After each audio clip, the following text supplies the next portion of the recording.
Thomas Grayson was a man who had everything, or so it seemed. Once one of the richest men in the country, he had built his fortune through smart investments and hard work. But wealth couldn't shield him from tragedy. Years ago, he lost his only child, Emma, in a car accident, a loss that shattered him completely. After her death, Thomas sold his businesses, left the city, and retreated to the countryside, seeking solace in solitude. Now, at 62, Thomas lived alone on a sprawling farm miles away from civilization. The land was vast, dotted with fields of golden wheat, rows of apple trees, and a large barn filled with animals. He spent his days tending to crops, feeding livestock, and fixing fences, tasks that kept his hands busy and his mind distracted. Though he still possessed a billionaire's bank account, he lived humbly, wearing faded jeans and boots caked with mud. To anyone passing by, he looked like just another farmer, not someone worth millions.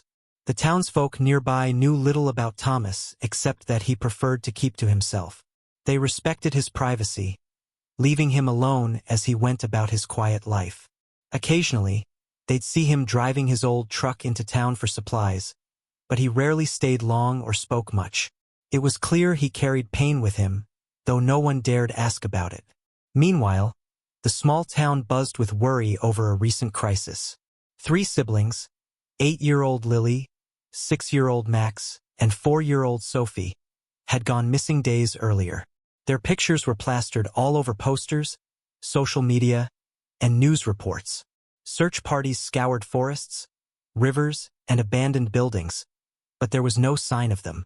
The children's grandmother, desperate and heartbroken, pleaded for their safe return, explaining that they had run away from their foster home after overhearing plans to separate them.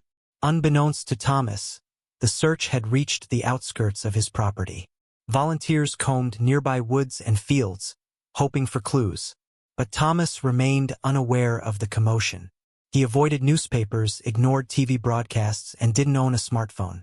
His world revolved around his farm, where he found comfort in routine and silence.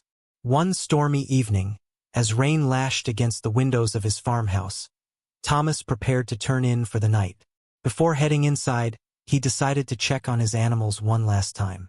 As he approached the pig pen, he heard something unusual, faint cries cutting through the sound of the storm. At first, he thought it might be an injured animal, but as he drew closer, he realized the truth. Huddled together among the pigs were 3 small figures, shivering and scared. In that moment, Thomas's lonely existence collided with a mystery far bigger than himself, and nothing would ever be the same again. The storm raged outside as Thomas approached the pig pen, his boots sinking into the muddy ground with each step.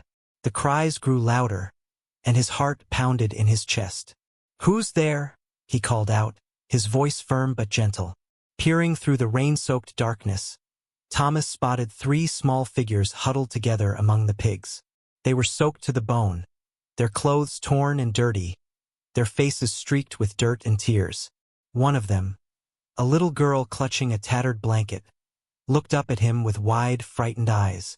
"It's okay," Thomas said softly, crouching down to their level. "I'm not going to hurt you." The children hesitated, unsure whether to trust this stranger. But something in Thomas's calm demeanor reassured them. Slowly, they crawled out from the shelter of the pig pen, shivering uncontrollably. Thomas quickly removed his jacket and draped it over the smallest child, a boy no older than 4, whose lips were turning blue from the cold. "What are your names?" Thomas asked gently, trying to keep his tone light despite the knot tightening in his stomach. "I'm Lily," the oldest girl whispered, her voice trembling. "This is Max and Sophie. They're my brother and sister." Thomas nodded, his heart breaking for these lost children. "How did you end up here?" Lily glanced at her siblings before answering. "We ran away. Our foster parents. They wanted to split us up. We didn't want to be separated, so we left. We've been walking for days." Her words hit Thomas like a punch to the gut. He remembered what it felt like to lose someone he loved, to have family ripped away forever. For a moment, he couldn't speak, overwhelmed by a mix of emotions. Sadness, anger, and an unsettling familiarity. "Come with me," he finally said, extending a hand. "Let's get you inside where it's warm." Leading them toward the farmhouse, Thomas couldn't shake the feeling that fate had brought these children to him. The coincidence was too striking. They were exactly the same age as Emma would have been if she were still alive. As they stepped inside, he ushered them to the kitchen, wrapping them in blankets and handing them mugs of hot cocoa. Their tiny hands shook as they held the warm cups, and Thomas noticed how closely they stayed together, as though afraid to be parted even for a second. "You must be hungry," Thomas said, pulling bread, cheese, and fruit from the pantry. The children ate hungrily, their exhaustion evident in every movement.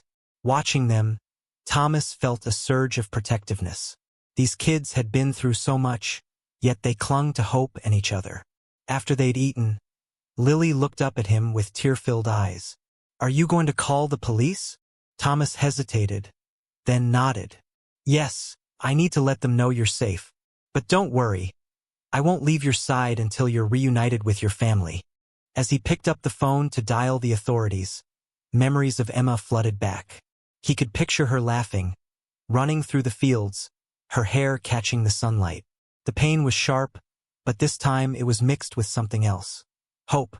Maybe finding these children wasn't just a random act of kindness. Maybe it was a chance to heal wounds he thought would never close. When the police arrived, they were astonished to find the missing children alive and relatively unharmed. News spread quickly, and soon reporters gathered outside Thomas's property, eager to document the miraculous discovery. But Thomas paid them no mind, focusing instead on comforting the kids until their grandmother arrived. When she burst through the door, her face wet with tears, the children rushed into her arms. "Grandma!" they cried, clinging to her tightly. She sobbed openly, thanking Thomas repeatedly for saving them. But as Thomas watched the reunion, he couldn't shake the nagging feeling that there was more to the story, something deeper connecting him to these children. Little did he know, the investigation into how they ended up on his farm would reveal a truth so profound it would leave him reeling. The days following the children's rescue were a blur of activity for Thomas. Reporters camped outside his farmhouse, eager to interview the reclusive billionaire-turned-farmer who had saved 3 missing siblings. But Thomas avoided the spotlight, retreating into solitude as investigators worked to piece together how the children ended up on his property. At first, it seemed like a random coincidence. They were lost and seeking shelter during the storm. However, as detectives dug deeper, they uncovered something that would change everything. During their inquiry, one officer mentioned an old land registry document showing that decades earlier, the farm Thomas now owned had belonged to the children's late parents. When this information was shared with Thomas, he felt the ground shift beneath him. "What do you mean?" he asked, his voice trembling. "Their parents owned this land?" "Yes," the investigator replied. "Before they passed away in a car accident several years ago, the property was in their name. You purchased it from an estate sale without knowing its history." Thomas sank into a chair, overwhelmed by the revelation. The connection between him and these children wasn't random, it was profound.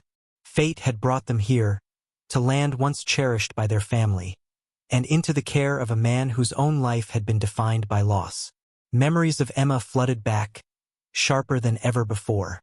He thought about the pain of losing her, and now here were these children, orphans like she would have been if roles were reversed. That night, after everyone had left, Thomas sat alone in his kitchen, staring at the empty mugs the children had used. His mind raced with questions. Was this some kind of cosmic intervention? A second chance to make things right? The weight of it all pressed down on him until he could no longer hold back the tears.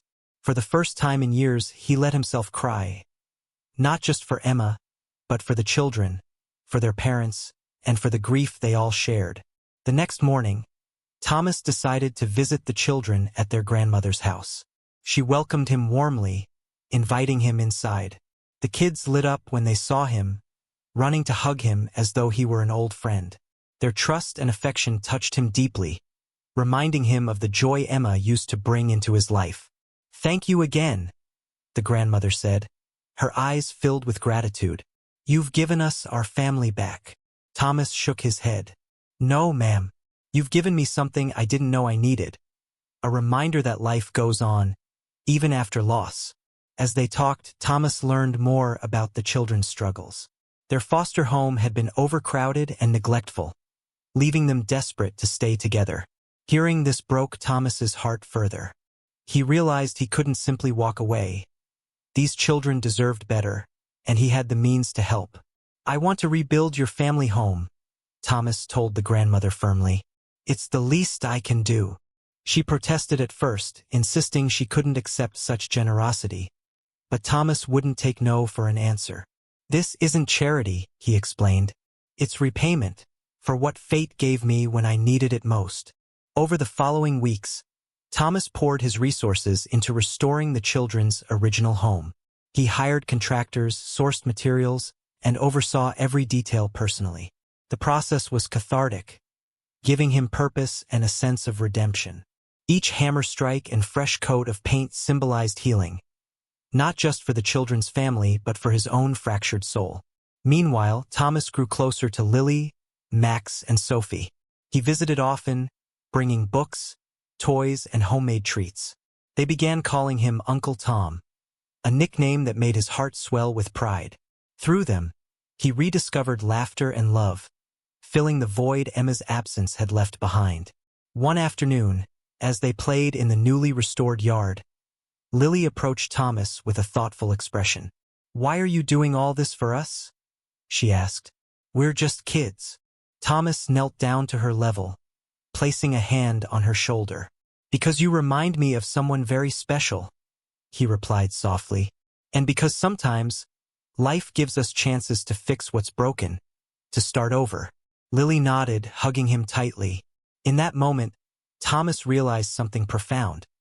Helping these children wasn't just about repairing their lives. It was about mending his own. The farm, the storm, the pigpen. It had all led to this point, where tragedy intersected with hope and transformed both forever. But the truth about the land still lingered in his mind, unresolved. One evening, unable to shake the feeling that there was more to uncover, Thomas returned to the attic of his farmhouse. There, buried among boxes of forgotten belongings, he found an old map of the property. On it, he noticed markings indicating a small family cemetery nestled deep within the woods. His hands trembled as he traced the faded ink. Could it be possible? The next morning, armed with determination, Thomas ventured into the forest, guided by the map. After hours of searching, he stumbled upon a clearing where weathered gravestones stood silently under moss and vines. Among them were names he recognized, the children's parents. Collapsing to his knees, Thomas wept openly, struck by the enormity of the connection. This land wasn't just soil and stone. It was a legacy, a bridge between past and present. It linked him to the children, to their parents, and ultimately to Emma. In that moment, Thomas understood why fate had led the children to his pigpen. It wasn't coincidence. It was a call to action, urging him to embrace love, compassion, and renewal. And so, with tears streaming down his face, he vowed to honor their memory by continuing to build bridges, heal wounds, and create futures full of promise. Little did Thomas know this journey was only beginning, a testament to the power of human connection and the resilience of the human spirit. In the weeks that followed his discovery of the family cemetery, Thomas found himself unable to shake the weight of what he'd uncovered. The graves of the children's parents, resting silently in the woods on land he now owned, felt like a sacred trust. It was as though their spirits were urging him to protect not just the memory of their family but also the future of their children. Determined to honor this responsibility, Thomas threw himself into ensuring Lily, Max, and Sophie had every opportunity to thrive. He didn't stop at rebuilding their home. He went further, establishing funds for their education, healthcare, and extracurricular activities. For Thomas, it wasn't about charity. It was about creating stability and hope for a family torn apart by tragedy. He wanted them to grow up knowing they were loved, valued, and supported. The grandmother, overwhelmed by his generosity, often tried to express her gratitude. "I don't know how to repay you," she said one evening as they sat together on the porch of the newly restored house. You already have, Thomas replied with a soft smile, by letting me be part of this. And that was the truth. Being around the children filled a void in Thomas's life he hadn't realized still existed. Their laughter reminded him of Emma's joy, and their resilience inspired him to keep moving forward. Slowly but surely, he began opening up again, not just to them but to others as well. Word of Thomas's kindness spread throughout the town. Neighbors who once viewed him as a mysterious recluse now saw him as someone deeply compassionate and selfless. They invited him to community events, church gatherings, and school fundraisers. At first, Thomas hesitated, unsure if he was ready to step back into the world.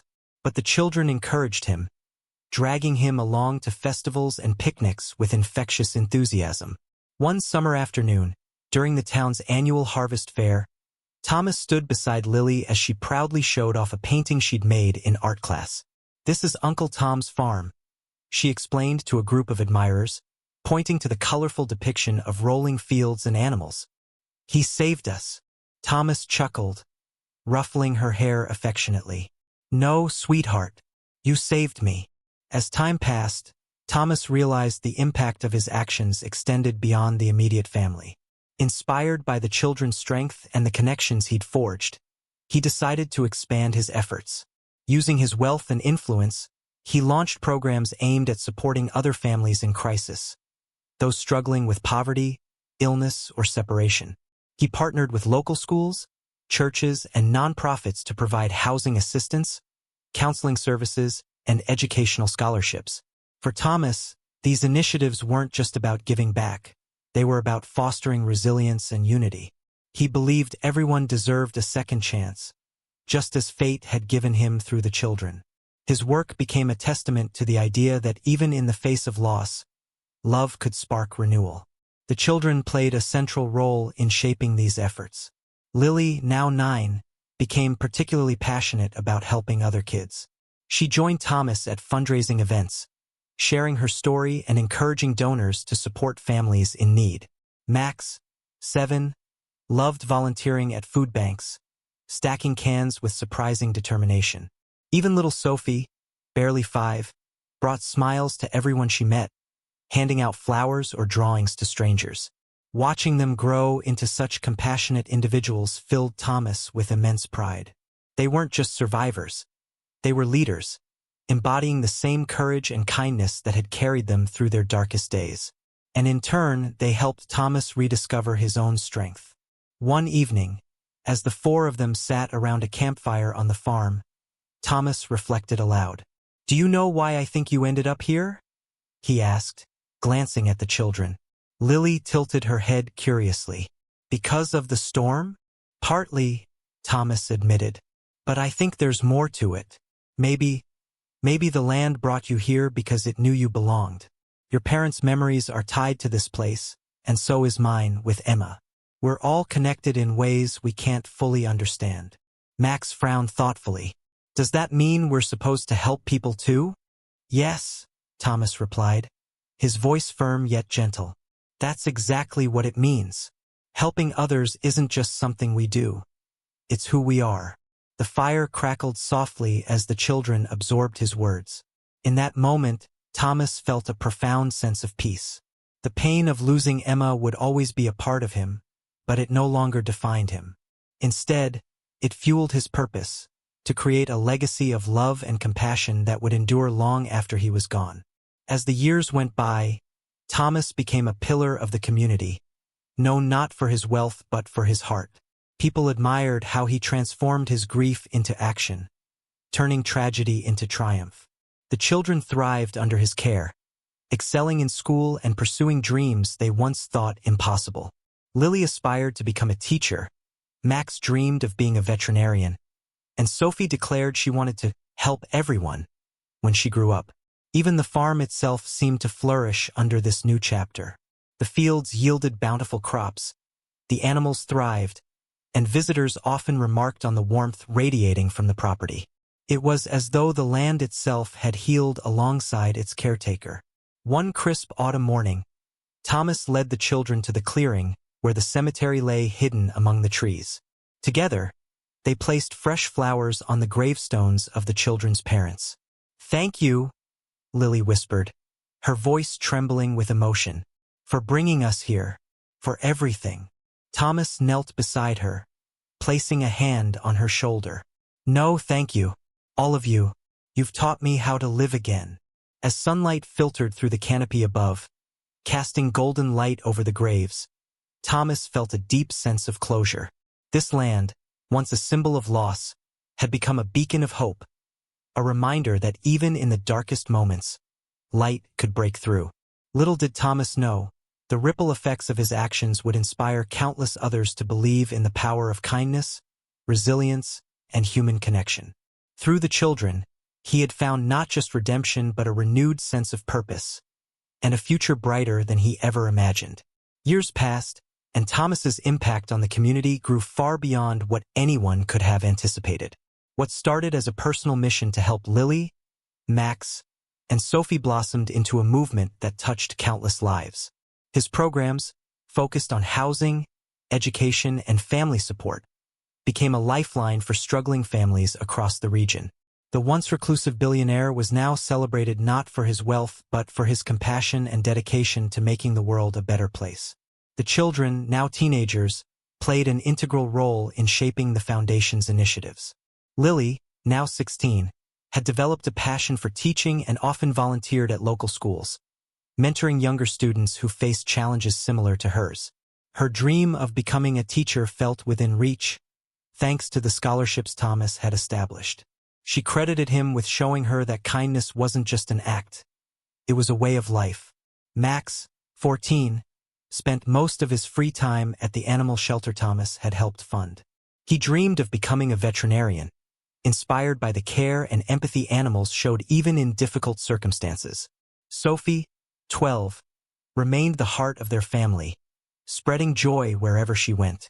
Whether it was organizing toy drives for underprivileged kids or baking cookies for neighbors, she embodied the spirit of giving back, a lesson she'd learned from Thomas. For Thomas, watching them grow into compassionate, driven individuals filled him with pride. They weren't just beneficiaries of his generosity. They were partners in creating lasting change. Together, they hosted annual events celebrating resilience and unity, drawing crowds from neighboring towns. These gatherings became a cornerstone of the community, fostering connections and reminding everyone that no one had to face hardship alone. One summer, Thomas decided to expand his efforts even further. Inspired by the children's stories, he launched a nationwide campaign called Roots of Hope, aimed at preserving family legacies while supporting those in need. The initiative focused on restoring homes, funding education, and providing resources to keep families together during crises. It also included storytelling workshops where participants shared their experiences, highlighting the importance of connection and healing. The campaign gained widespread attention, earning praise from leaders and activists alike. News outlets featured stories of families transformed by Thomas's work, showcasing how small acts of kindness could spark monumental change. For many, Thomas's journey served as a powerful reminder that wealth wasn't meant to be hoarded. It was meant to uplift others. Despite his growing influence, Thomas remained humble, always crediting the children for inspiring him. "They saved me," he'd say during interviews. "I was lost until they reminded me what it means to hope, to fight for something bigger than yourself." As the years went by, Thomas began thinking about the future. Though he was aging, he wanted to ensure his legacy endured long after he was gone. With the children's input, he established a permanent endowment fund to support ongoing projects and initiatives. The fund was named Emma's Light, honoring his late daughter and symbolizing the hope she represented. One evening, as Thomas sat on the porch of the farmhouse with Lily, Max, and Sophie, he reflected on how much had changed since the stormy night when their paths crossed. "Do you remember that night?" he asked softly, gazing out at the fields bathed in moonlight. "Of course," Lily replied, smiling. "It changed everything, for all of us." Thomas nodded, his eyes misty. "I never thought I'd find purpose again after losing Emma. But then you three came into my life, and suddenly, I wasn't just surviving, I was living. Sophie leaned against him, hugging his arm tightly. You're our family too, Uncle Tom. We wouldn't be here without you. And I wouldn't be here without you, Thomas whispered, kissing the top of her head. Thank you for reminding me how to love. Their bond had grown stronger over the years, transcending traditional roles of benefactor and beneficiary. They were family, bound not by blood but by shared experiences, mutual respect, and unconditional love. For Thomas, the children weren't just reminders of his past mistakes. They were symbols of redemption and renewal. Through them, he'd learned to prioritize connection over ambition, empathy over indifference. In the years that followed, Thomas continued mentoring young people, sharing lessons he'd learned along the way. He often told them, "Life will knock you down. It knocked me down more times than I can count. But every fall is an opportunity to rise stronger, kinder, and more determined than before." His words resonated deeply, inspiring others to believe in themselves and their ability to overcome adversity. For many, Thomas became a beacon of hope, a living testament to the power of second chances. One crisp autumn morning, as Thomas walked through the fields with the children, he paused at the edge of the woods where the cemetery lay hidden. The gravestones stood quietly among the trees, weathered but steadfast. Turning to Lily, Max, and Sophie, he smiled warmly. Your parents' memories live on, not just here, but in everything you do. You've honored them beautifully. Lily nodded, tears glistening in her eyes. And so have you, Uncle Tom. You've given us a future worth fighting for. In that moment, Thomas realized something profound. Their story wasn't just about individual transformations. It was about collective healing. By coming together, they had created something greater than themselves. A legacy rooted in love, resilience, and hope. Little did they know, the ripple effects of their partnership would inspire generations to come. A timeless reminder that even the smallest acts of kindness could spark monumental change. Years later, Thomas stood on a stage alongside Lily, Max, and Sophie, accepting an award for their collective impact on communities nationwide. The room buzzed with applause as people celebrated not just their achievements, but the spirit of unity and compassion that had driven them forward. For Thomas, the moment was bittersweet, a culmination of years spent healing, giving back, and rediscovering purpose. As he looked out at the crowd, his eyes met those of the children who had changed his life. Now young adults, they radiated confidence and gratitude, each carrying the lessons Thomas had taught them into their own futures. Lily was weeks away from starting college, ready to pursue her dream of becoming a teacher. Max had been accepted into a veterinary program, while Sophie continued spreading kindness wherever she went, organizing events that brought people together. In his acceptance speech, Thomas spoke from the heart. When I found these 3 children in my pig pen all those years ago, I thought I was saving them. But the truth is, they saved me. They reminded me how to hope, how to love, and how to live again. The audience erupted into applause, moved by his humility and sincerity. Later, during a quiet moment backstage, Lily pulled Thomas aside. Do you think we've done enough? She asked softly. Thomas smiled, placing a hand on her shoulder. Enough isn't the point. It's about doing what you can, when you can, and trusting that even the smallest acts of kindness create ripples far beyond what we can see. That evening, as they drove home under a starlit sky, Thomas reflected on how far they'd come. What started as a random discovery in a stormy pig pen had become a journey of healing, connection, and transformation. Not just for him and the children, but for countless others whose lives they'd touched along the way. For Thomas, the farm wasn't just land anymore. It was a symbol of resilience and renewal. The fields, the animals, the cemetery and the woods, they all carried stories of loss and redemption, pain and hope. And through it all, Thomas had learned that love transcends tragedy, binding us together in ways we can't always understand. One morning, as the sun rose over the golden fields, Thomas walked hand in hand with Lily, Max, and Sophie toward the clearing where the graves lay hidden. Together, they placed fresh flowers on the stones, whispering words of gratitude. Thank you, Thomas murmured, his voice steady yet emotional, for bringing us here, for showing us that even in the darkest moments, light finds its way through. As they turned to leave, Thomas glanced back one last time. In that moment, he realized something profound. Their story wasn't just about second chances.